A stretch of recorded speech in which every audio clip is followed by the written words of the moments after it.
ആമേൻ ആമേൻ.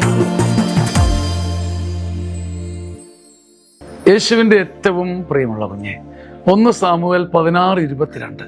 സാവൂൾ ജസ്സയുടെ അടുത്ത് ആളയച്ച് ദാവീദിനെ എനിക്ക് ഇഷ്ടപ്പെട്ടു, അവനിവിടെ നിൽക്കട്ടെ എന്നറിയിച്ചു. ദാവീദിനെ എനിക്ക് ഇഷ്ടപ്പെട്ടു, അവനിവിടെ നിൽക്കട്ടെ. നമുക്കൊരു സുഗന്ധ സാന്നിധ്യമുണ്ടോ?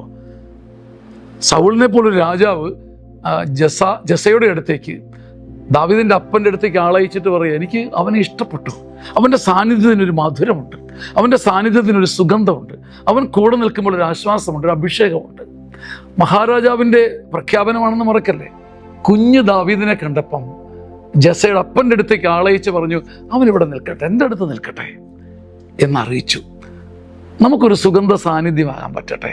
ഒരു നറുപുഞ്ചിരി കൊണ്ടോ, ഒരു ആത്മീയ ശക്തി കൊണ്ടോ, ആത്മാർത്ഥ സ്നേഹം കൊണ്ടോ, ഒരു ഉന്നത സ്നേഹം കൊടുക്കാൻ. ഏത് മഹാരാജാവ് പോലും നമ്മുടെ സാന്നിധ്യം ഇഷ്ടപ്പെടാൻ തക്ക വിധം ദൈവം തരുന്നൊരു അഭിഷേകം നമ്മിൽ നിൽക്കട്ടെ.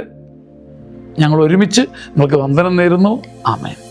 കേരളം മുഴുവൻ ചർച്ചാ വിഷയമായ ഒരു അത്ഭുത ധ്യാന ശുശ്രൂഷയാണ് സീനിയർ സിറ്റിസൺസ് ധ്യാനം. 60 വയസ്സിന് മുകളിലുള്ളവരെ മാത്രം ഉദ്ദേശിച്ച് സഭയൊരുക്കുന്ന അപൂർവ ധ്യാനം. ചങ്ങനാശ്ശേരി അതിരൂപതയുടെ സിയോൺ ധ്യാന കേന്ദ്രത്തിൽ അടുത്ത ധ്യാനം ജൂലൈ 27 ഞായറാഴ്ച വൈകുന്നേരം 5 മണിക്ക് ആരംഭിച്ച് 28, 29, 30 ബുധനാഴ്ച 3:30 മണിക്ക് തീരുന്നു. നമ്മുടെ മാതാപിതാക്കന്മാർക്ക് കൊടുക്കാൻ പറ്റിയ ഒന്നാന്തരം സമ്മാനം. വിളിച്ച് ബുക്ക് ചെയ്യുക. മനോഹരവും സമൃദ്ധവും കൃപാനിർഭരവുമായ ധ്യാനത്തിൽ പങ്കാളികളാകുക. വേഗം. ആമേൻ ആമേൻ ആമേൻ.